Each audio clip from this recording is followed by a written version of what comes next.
Miss Sanandaan, why are you a light to the universe? Well, as is a women,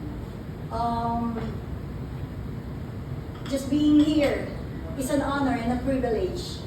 Miss Universe, especially representing Quezon City, this is a dream come true. Every day I wake up, that's happiness. And every day is a blessing. Being here is a blessing. Just to be a part of it, it is really a privilege and an honor. So I would like to be an inspiration to all because at my age, I can still be something that I wanted to be.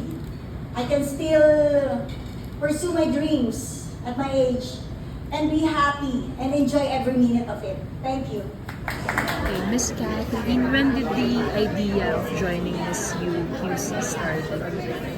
Actually, I just got back from China. I was still in Malaysia. So, nasa hotel lang kami ng friend ko. Pindot-pindot siya. So, she saw the ads. Sabi niya, Miss Universe Quezon City. Did you know that Miss Universe has no age limit now na? Sabi niya gano'n. So, sige talaga. So, sabi niya, Quezon City ka. Sabi ko, oo. So, pindot-pindot siya. Yung pala, nag-apply na siya. Nag-apply. Tapos nung tumawag na natanggap ako.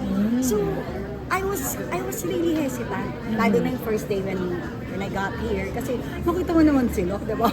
Hindi naman sa wala kang confidence. Kaya lang, talagang mawawala eh. Well, May laban ka! actually, I was champion in Malaysia. Which pageant was it? Mrs. Legend Universal Intercontinental Champion ako, but that was last December 2. But last August 24, I was crowned Mrs. Universe Southeast Asia Worldwide. So you've been joining pageants This since is my when? third. Third August pa lang. So ilan ang sash mo? Marami yun eh. Alam mo, sa Malaysia, 70 candidates, 12 special awards. Ang malupit dun yung special awards kasi 12 candidates, 12 special awards. I got one pa. Most beautiful pose. Hindi ko alam kung bakit. Sexy yan siguro.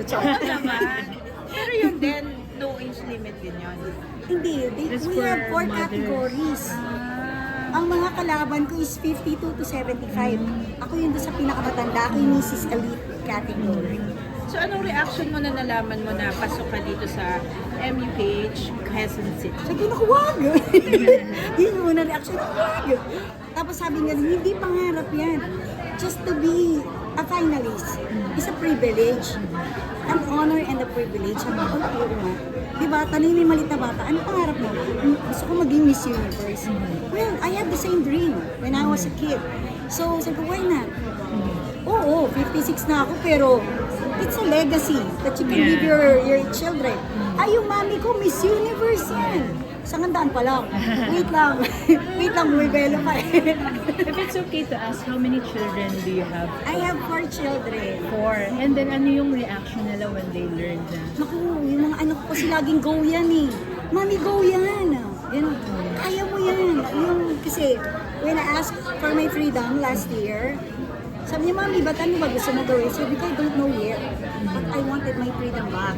Kasi I had a kid when I was 21, 22. So, alam mo yun, wala ka na nagawa kundi nag-alaga ka ng apat na bata.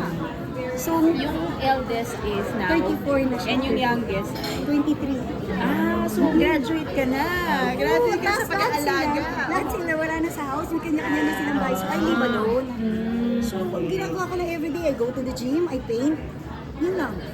Then I sleep all day, I watch TV, yun lang. So, parang a little boring, di ba? So, what I did is I prayed talaga. Sabi ko, Lord, dito na ba yun? Dito lang ba yun? Sabi ko, I think there's more to it. So, everyday I pray. Sabi ko, gusto kong karoon ng excitement yung buhay ko, Lord eh. Wala namang ombre, char. Wala namang cuteness. Naku, naka-4 na country na ako, magmula na September. Hala, kaya papangin. Hindi, mas maraming gwapo rito sa Pilipinas. Kaya lang, Sa Pinoy pa rin. Oo, Pinoy pa rin ang baksak. hindi. Ang problema ko kasi dahil matanda na ako, gusto ko matanda rin. Okay. Tapos dahil medyo makaluma ang lola mo, gusto ko mas matanda sa akin. So patay na sila. So paano? Paano patay na pala sila? 60? Hala. Grabe naman. Pag naka-jackpot ka, baka 6 na buwan lang yun eh. So paano? So di ba? Ano na personality, hindi lang ganda. Wala ko nanalo. Masasabi ko sa mga sa mga gusto ring sumali na, alam mo na, 50s din or 40s. Seasoned women like me. Well, I was hoping that I'll be an inspiration. Kasi last year daw, yung mas older than me, actually, I admire her, napaka-sexy. Sabi ko, she should have won, even nung sa top 5 saan. So sa ako naman, parang, I wanted to be an inspiration. I was hoping na huwag ako mabash, nakatulad na nangyari sa buhay niya. Ay, nako, awayin ko rin kayo, huwag kayong ano. So well, anyway, I wanted to be an inspiration. So women like me, kasi ano ba inaantay mo? Mangulubot, mamangit, hanggang sa mamatay ka? Hindi siguro, kasi everyday is a blessing eh. So yung blessing pa lang na natanggap mo, you should be happy. Di ba? So hanapin mo yung happiness na yun. You have to find it. So andyan lang yun sa tabi-tabi, sa gilid-gilid ng bahay mo. Once na matagpuan mo yun, sabi ko gaganda ka, bakit mo cute ka, di ba? For this pageant, how are you preparing naman? Aside from nag-gym ka, sinabi mo. Yun nga, was more on prayers. Ang bit-bit nila pasarela eh. Pasarela, sabi nga nung isa, di ba pagkain yun? Lumulo ko nakakahon yun. Hindi talaga yung cameraman namin.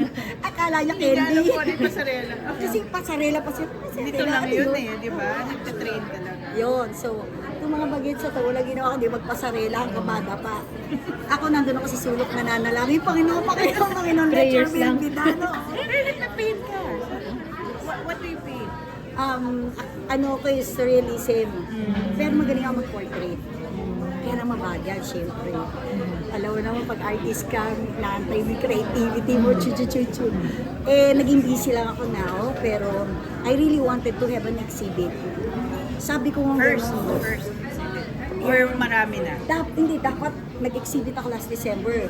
But I chose to go to Malaysia nga, to compete international. Siyempre, di ba, pag nag-pageant ka na, first nationals ko kasi yung August. So, ang tinarget mo, next dot, international. So yun, siyempre nagkaroon ng opportunity, nag-international ako. And luckily, siguro hindi lucky yun. Ano yung talaga, Blessing. bigay ni Lord. Yes, blessing. Paint talaga yun. Pero after this, ano yung mga plans mo pa? Mag-join ka pa ng more Hindi, pageants? actually, I don't make plans. Sabi sila, di ang dadasal, pag dilat pa lang na mata ko, Lord, maraming salamat, nagising na naman ako, di ba? Tapos parang kasaya-saya ng day ko, naku, excited ako kung ano nung bigay sa'yo ni Lord itong araw na to. So everyday like that. So I don't make plans na.